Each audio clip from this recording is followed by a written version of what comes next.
morning, dear people of the internet, and welcome to drama. I mean betrayal. I mean nuance. The drama and the betrayal are already there, so I thought I would add some nuance to the situation. The situation is Hank Green used generative AI on multiple occasions, now everybody's mad, and he's more cancelled than he ever was. I am the best person to bring nuance to the situation because I generally like Hank Green, and also I despise generative AI, so I feel pretty conflicted about the situation and I need to talk about it. And because I find the dynamics on social media genuinely really interesting, and this is mostly about that, so I also want to share my perspective on that with you. Before we get into all of that, I have a very short public service announcement. I have this very delusional plan of this channel supporting me through college and beyond, and you can help me with that for free by subscribing and watching my videos, so I would appreciate that a lot. So thank you. Now let's get started. For this video, it's important to understand who Hank Green is and who his audience is. Hank Green is an internet famous American white man. He is the brother of internet personality and writer John Green, which is how most people would know him, I guess. And to be fair, that's also how I knew him at first. He's part of one of the oldest successful YouTube channels ever, Vlogbrothers, which he makes with his brother John Green. He's a science communicator. He's co-founder of Complexly, one of the biggest or maybe even the biggest free educational platform on this website. And he's a writer, stand-up comedian, and musician, and a dad and a husband, and probably even more, but this is what I could come up with on the top of my head.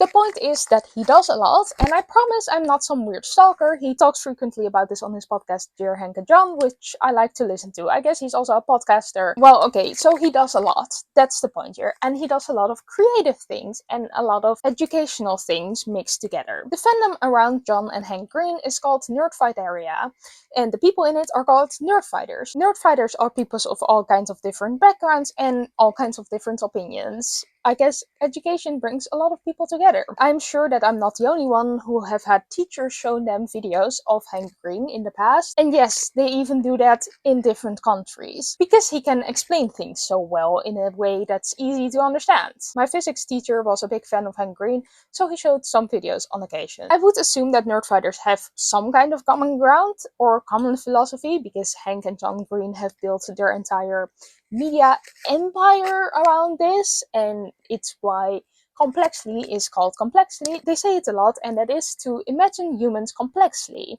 And I think that's a wonderful take, and that we should do that. Which is why I'm also kind of astounded at the response of Hank Green using AI, but I'm getting ahead of myself. Over the last 20 years, Hank Green has been building trust with his audience.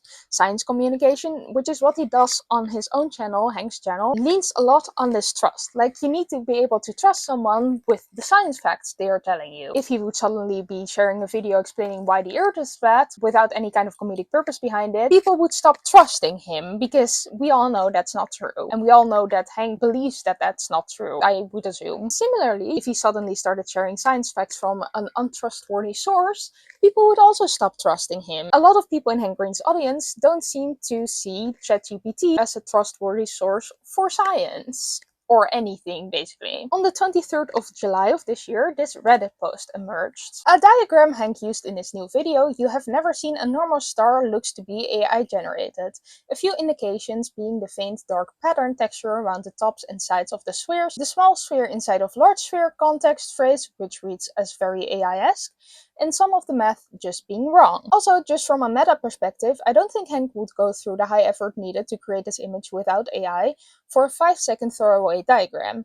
I find this pretty depressing. There was much debate in the subreddit over the ethics of Hank AI vibe coding in his recent games and websites, but to me, AI generating images crosses a pretty definitive ethical line.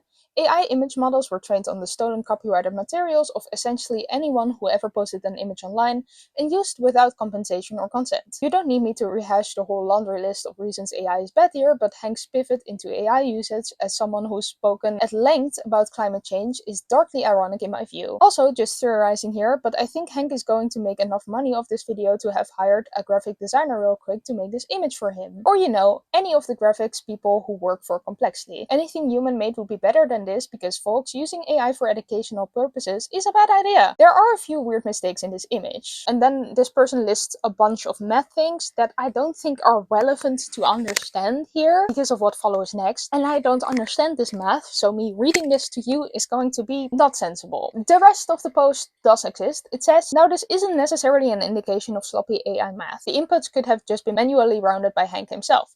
It's just a bit of an annoyance for me, a pendant. Anyway, this sucks. I never thought Hank would force me to go through Brenda Linney's law to clarify misinformation, but here we are. If you're reading this, Hank, I think you should stop AI generating images. You are on a slippery slope. Just my opinion. I'm feeling like Wesley in Star Trek The Next Generation episode where everyone gets addicted to that VR video game only to find out Captain Picard is hooked on it too. For context, that episode, I've seen it, it's brilliant. Everybody on a spaceship get addicted to this video game that is VR and beams directly into your brain, and it's truly like addicting. It's a problem, a sickness. And then this boy, who is literally a child, he goes to the captain to complain, and then the captain is hooked on the game too, and then he needs to solve the problem while he's like 14 years old. That's not all that Wesley is. I'm not crediting him here enough, but like for that you need to watch the show. Anyway, for more context, a little while ago Hank Green launched a game called 4x3 and another game called Smoosh based on the game's connections and spelling bee by the New York Times, because he loves making those and he vibe coded those games, basically using AI to code these games. I don't really remember there being a ginormous amount of backlash against that, but there was some, and I do remember that. Anyways, before this, Hank Green had been spoken out against generated AI images, but not necessarily against generative AI language models, but also not like super in favor. Like what I remember, I've not seen all his videos that he made on this, that's important for you to understand, but I think he saw the potential in them, and that's like the bottom line here. The idea of him generating an image like this to use in a video was pretty not expected by a lot of people, I feel like, and I also wouldn't expect that based on what he had said before, what also the OP is saying here. Hank Green himself saw this Reddit thread and responded to it. I had actually just removed the image from the video before I saw this Reddit thread. It was me that put it in though. I saw it and was like, well, that's a useful illustration, but then I saw it in the video and I was like, ew, gross. So yeah, same reaction everyone else had. As most responses in this thread, I assume that this means that he didn't notice this was AI before putting it in the video and then seeing it for himself again. However, that was not the case, which he clarified with the following comment. I mean, honestly, I knew it was AI generated. Look at it. But I think I just was like, if it's useful, but like it actually is not useful and I should have known better. I even know exactly how to make a graphic doing the same work in very little time, and I should have done that. I think this comment explains perfectly why using generative AI is making someone that people would expect to have a genuine effort behind a lazy and effortless and soulless thing. And in my very humble opinion, a world without effort would be a very sad one. Especially also in the world of art and media, I think. Apart from all of this, I stumbled upon this video at some point and I watched it. I remembered when I was writing the script and I watched this video far before I even thought about writing this video. So I don't know if I watched the version with or without the graphic in it, because I was not watching it, I was mostly just listening to it, which is what I do with most videos, because I watch YouTube a lot when I'm working on my illustration work and whatever. So mostly I just don't really watch videos, and it was pretty easy to understand this video without any graphics, and I understand the use of graphics in videos, which is why I sometimes use them myself. But they're more like illustrative and your video is not supposed to lean on them, in my personal opinion, depending on what your video is. If you're making an animated story, it's entirely different, of course. But like, for me, it wasn't really necessary. So I would have loved it if it was just not there in the first place, or as these people say, having a graphic designer make it. Does not matter. It just feels so sad that they put something in there that did not really need to be there. The real question I feel like here is, what does it mean when a reputable science communicator like Hank Green starts using generative AI to make his videos? And also a generative AI that is proven to be faulty at times, or not been telling the entire story, or all those kinds of things. You know about the bad things AI is just hallucinating sometimes. I think this is a problem because I would like to trust my science sources if I want to learn something new, and for me Hank's videos are great for just being like, oh hey, this is something I have not thought about, and then I watch a video and then I learn something new. From him I also learned that worms are not a thing, actually. A worm is not an animal. A worm is a shape of an animal. Anyways, I learned that from him, and those kinds of fun facts, I just love them, which is why I watch his videos so often. I am a peasant who does not know a whole lot about science, because I dropped science because I'm more interested in humanities. And I would like to be able to trust my science facts that someone is telling me, because I don't want to look like a fool telling them to my friends. And I just like to know real stuff instead of fake stuff without knowing it to be fake. I think that makes a lot of sense. After Hank's comments, I assumed that this would be over. Like, there was a little bit of backlash, but it was pretty contained. However, on July 31st, Hank tweeted the following thing. I produced this under a ton of pressure, so I went and checked my process from start to finish. I did use ChatGPT for research on this script, and watching it I definitely get an AI feel, so I think it's fair to say I was relying too much on generated notes. That's a thing I've been doing, and it's a bad habit at a time when I've overcommitted myself. But I just went to the notes in the script for this, and neither contained the "I appreciate the pushback" line, so that particular moment was an ad-lib in reference to my guest pushing back on me, saying that words are purely made up. To be honest, I don't think I've watched the video this is about, and I don't know which video it is, and I don't think that's also really relevant. No, I'm saying this is not relevant, but this is about what response is and the AI use of someone who is a science communicator, and I think we can discuss this without like exactly knowing when what sentence happened in what context, because it's not about that. Hank clearly admits here that he used AI, and that's the point here. But from the context of this tweet, we can derive that this was a video on Hank's channel and that there was a guest. While watching this video, people heard the line "I appreciate the pushback," and people thought that this was in the script written by AI, which was a line that Hank was supposed to skip, a line that implied that the AI appreciated Hank's pushback on the script that the AI had written. However, it turns out that this sentence was Hank appreciating the guest on their pushback. Interestingly enough, Hank did admit to using AI for writing the script of this video, even though the viewers clocked him on the wrong thing. Maybe because he thought the reason why people tried to clock him was the AI feel of the video, who knows. But he did expose himself, which raised a lot of doubts within his fandom, but he did say that he used AI and stopped trying to hide it. If he even was trying to hide it, I don't know. But I can respect that. There was a lot of backlash after this post, and a lot of people were confused, and I think this Reddit post perfectly explains what people were feeling and the comments that I will also read through. Are people upset at Hank using AI because it's overwhelmingly problematic and is accelerating wealth inequality and climate change, or because it can generate bad info? Because I hate AI as much as the next guy, but when used properly, it's an incredibly useful tool for research. It's like the one thing AI can excel at. Ask it for sources and research papers on a specific topic, and you've already just gotten a collection of multiple reputable sources that would have taken you hours to find in Google search. Fully relying on the generated output and assuming the AI summaries of those sources is fully correct is an awful idea, but you guys are kidding yourselves if you don't think that every science communicator out there uses AI as a research tool, at least early on in a product's process. Even if you want to fight tooth and nail about it, regular Google search has become almost useless to dive deep into any topic, so pretty much every researcher I know starts by having an AI source a bunch of stuff and give them a quick summary of a specific source to see if it's something they do their further research into. That is probably intentional by Google, but in order to even reach the same level of research efficiency of peak pre-AI internet, you pretty much have to use AI. It's shitty and we should be upset about it, but I feel like we need to direct the anger to the right places. I'm also confused at how it wasn't obvious to anyone Hank Green relied on AI. He's been pumping out apps like crazy, and that coincided directly with when AI coding platforms became extremely usable and accessible. But yeah, I get the disappointment, but I think dismissing AI as a research tool entirely is pretty short-sighted, and you will end up with pretty much no science communicators left to watch if you boycott anyone that uses AI in any capacity. This comment that I want to read you answers OP's questions. Here's what I worry about when we start relying on AI tool for research. 1. Who decides what's reputable? ChatGPT and Grok will probably give me different answers if I start asking about the 2020 presidential election or climate change or vaccines. And I think it's good if ChatGPT tells me that actually I should get vaccinated against measles, but I am extremely skeptical of allowing a tiny handful of Silicon Valley entrepreneurs to make decisions about what kinds of views these models should promote. 2. What happens when there are genuine scientific controversies? How do we trust that we're seeing all sides of the story? Really often these models tend to come at questions from an angle of bland consensus that erases the places where people have passionate disagreements. If you're never shown the areas of disagreement, it's hard to know that you have to go looking for them.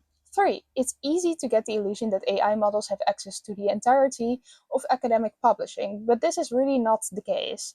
I went to a panel at the Medical Library Association conference last year where several researchers were attempting to investigate how much of the relevant literature the different AI tools could actually find, and in most cases it was quite low, less than 30%. I get that most of the time these are not issues that matter a whole lot, but when I'm doing research, they matter a lot to me. I think this shows what the conversation is actually about, whether the current LLMs have a place in science communication. Hank Green happens to be at the center of this conversation for obvious reasons right now, and I agree with the commenter that says that you cannot rely on AI or generative AI to give you all the sources necessary for research that you're doing.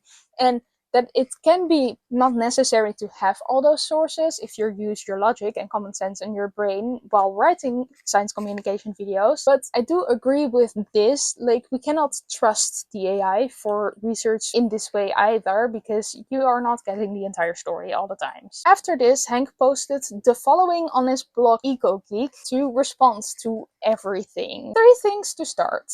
I'm mortified that I have let so many people down, and I think I understand how that happened. I'm going to change things about how I make stuff. Complexly's AI policy is public and well considered and adhered to by the whole team. I think it's worth reading.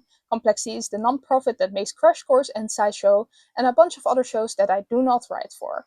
He wrote this into this because what he does on his own channels also reflects on the other things he does or was heavily involved with in the past, like Complexly. And I've read Complexly's AI policy. I don't think it's relevant to read that to you, but the bottom line is that they only use AI to get ideas, and for preliminary research they also use AI graphics, but only if it's made by an AI where the people who have trained it and the sources they are trained on have consented to doing that. I don't know how that works and it's too long to get into, but maybe someday I will look into that. But that is Complexly's AI policy. The thing that everything we do is based on is that you know that what I am saying are my thoughts coming from my brain in the way I decide. I've made that harder and I'm sorry. I've been relying too heavily on AI as a research aid. It can be very useful for this task, giving me access to a lot of papers I didn't know existed really fast, but I think that has been to the detriment of my work because it has not given me the freedom to find all of my own ways into and around a topic. But for clarity, the origin of claims in my videos are not ChatGPT said this.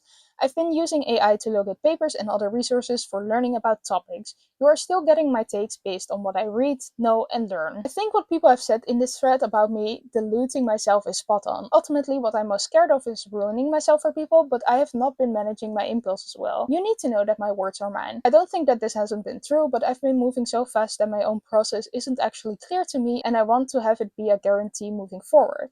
What I can't guarantee though is that we will agree about this technology or what to do with it. I think that's good. We need lots of kinds of folks critiquing this technology. I'm not a pure AI hater, which most people in the AI industry know, so when I say that the way these models were trained deeply disturbs me, that lands differently. When I say that I think that the speed at which these companies are trying to consolidate economic power should freak out everyone in the world, that's coming from someone who has nuanced takes. When I say I worry about the climate impacts of this rollout, that's not me saying I don't think this tech should ever exist, it's me saying, for God's sake, please don't make our biggest problem worse. It's very likely that you, the reader, and I disagree on how or even whether AI should be used. I think it makes sense for this disagreement to exist, but I've also always believed that my audience is more likely to be right than I am.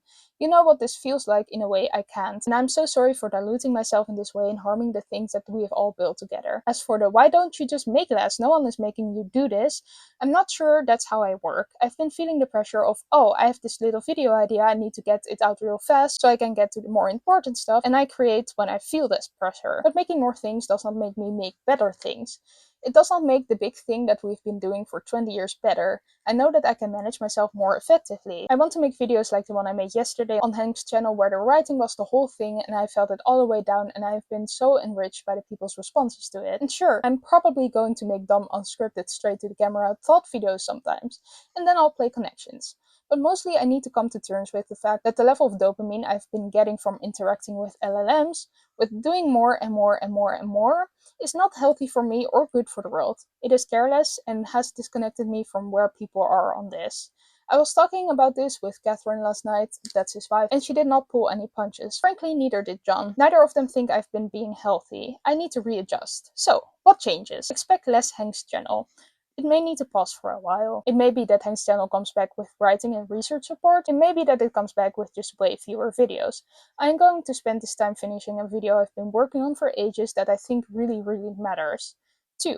Smoosh and 4x3, that are the games, are getting paused as well. If there are bugs, there are bugs. I have a backlog of 4x3 boards right now, and frankly, writing them is usually a solace to me. But if I run out, I'm not going to worry about that. So if it just reverts to a static board one day, that will be that. I do deeply want to support good store and complexity in whatever way I can, so there may be some stuff on that front. But the reliance on me has always been risky, so we need to build for that as well. I'm very sorry for harming the things this is all based on. The trust, which I was telling you about. There are a lot of things going on in this blog post, and I think the most important thing about this blog post specifically is what Hank has been going through himself. He says that AI sort of sucked him in, and I find that really interesting.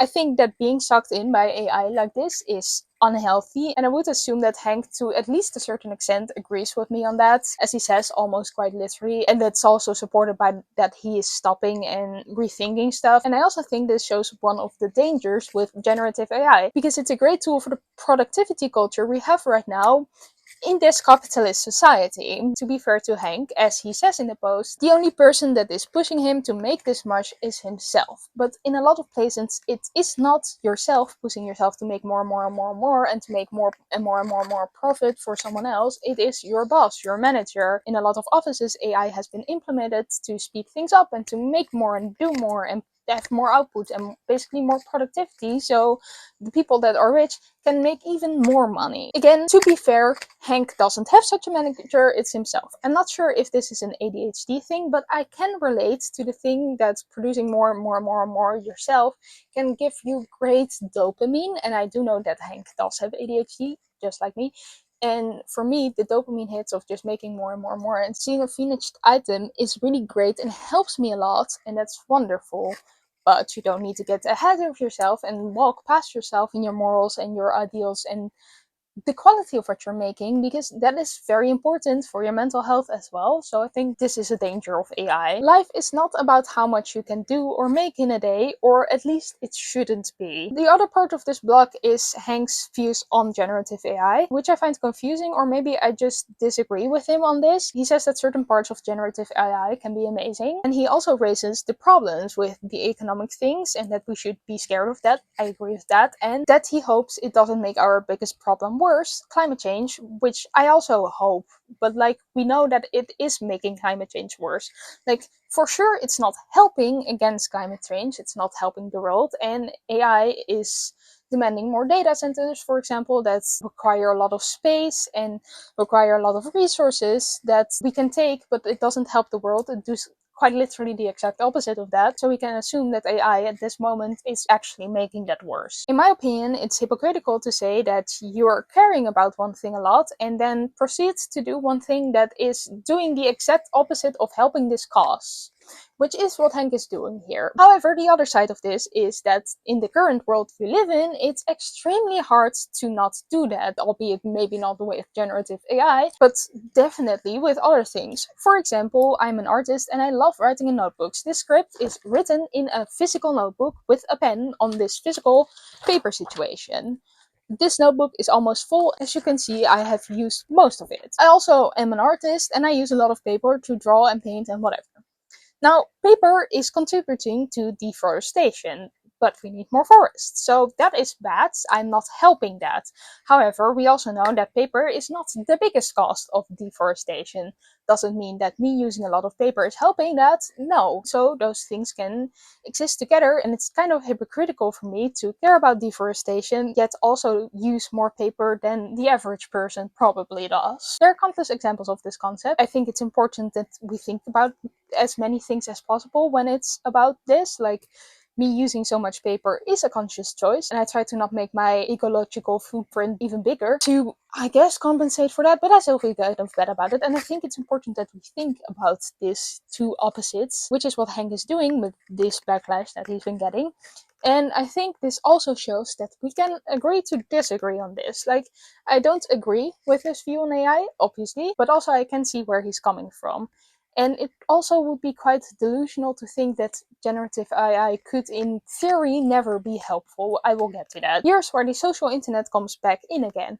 In order to agree to disagree, both sides need to be able to listen to each other. And that requires nuance, which is often lost in the big internet, and which is why I'm confused by the response to this, because I think it's lacking a lot of nuance in a lot of places. There is also nuance, let that be clear. I'm not the first person to add nuance to this situation. I think that was Hank and a lot of other people who made posts being like, hey, I disagree what Hank is saying, but let's not attack him, which is not what this video is, but it's part of it. Hank clearly showed that he was listening to his audience, thinking about it, and doing something with it. In that, it doesn't really matter what he thinks about AI, because if he keeps doing it, he will probably lose the most part of his audience, which is, apart from everything else, just not great for him. It would be the job of the audience to listen to him before reacting to that, before saying something about it, before saying what you think about it, and before being like, oh, I will not view your videos again. Totally valid response, by the way. If that's what you feel, you should absolutely do that.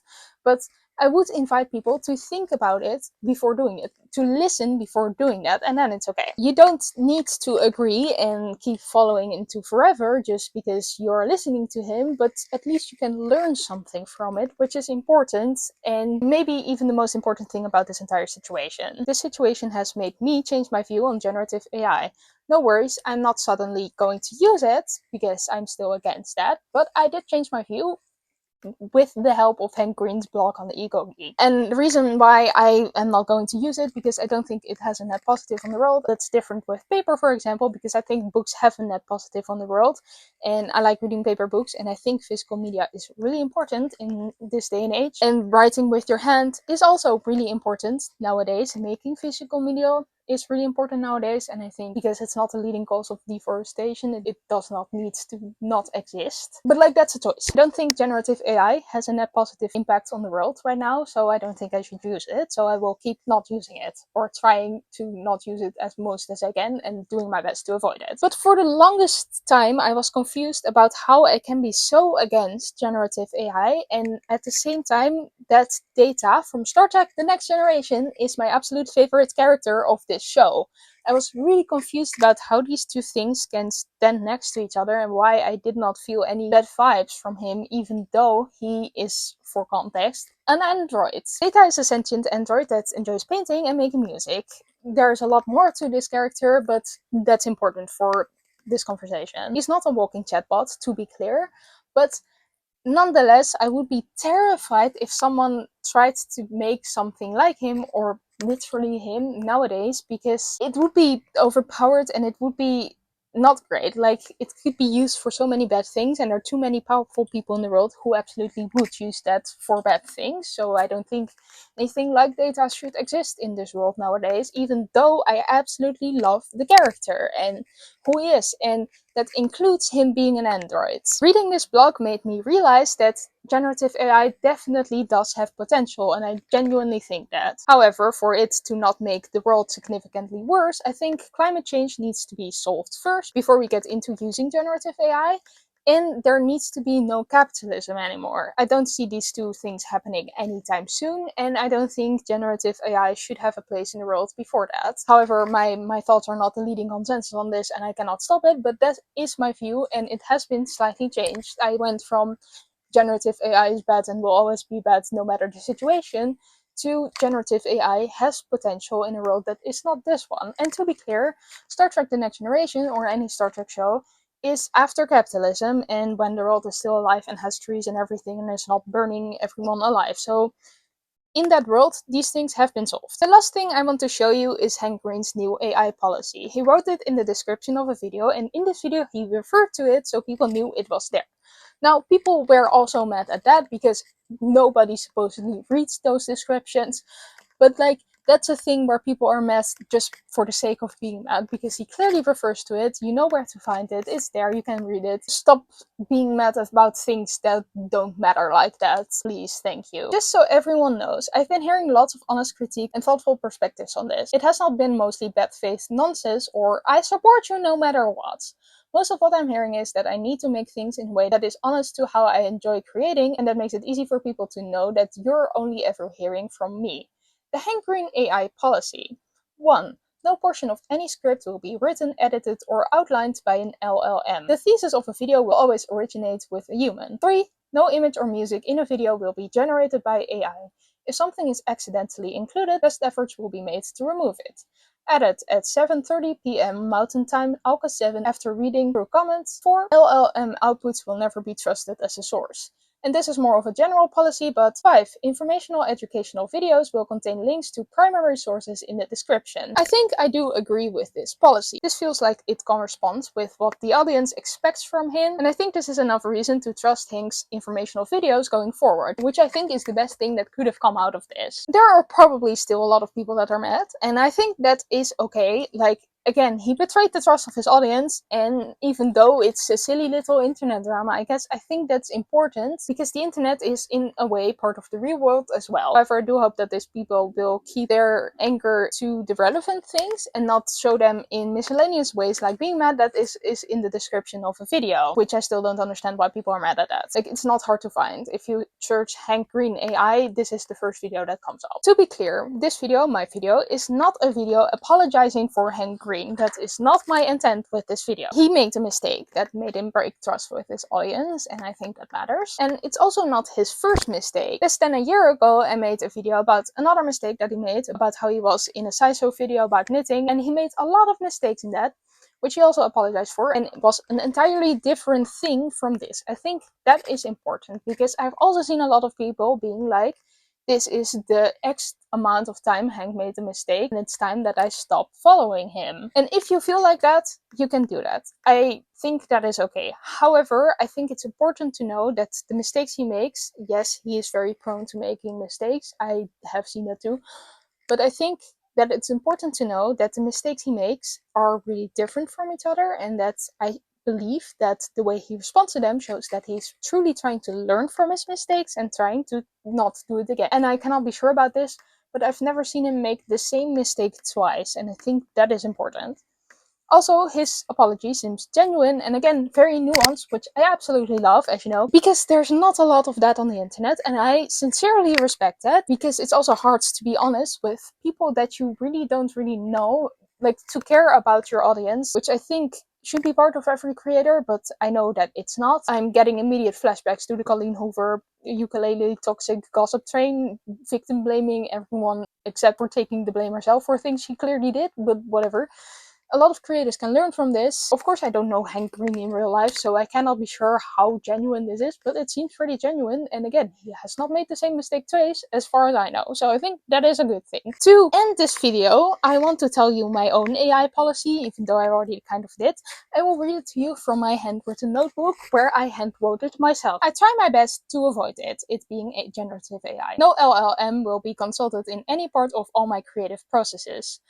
The only time you'll see or hear AI in any of my videos is when that is the topic of the video, and then it will be clear, like in my how to avoid crochet AI video or this video, because I did show you the AI image in Hank's video, but that was relevant to the video and you clearly knew that was AI, hopefully. Thank you for watching. If you like my little video, please press the wonderful shiny like and subscribe buttons, and then I will see you next time. Ciao!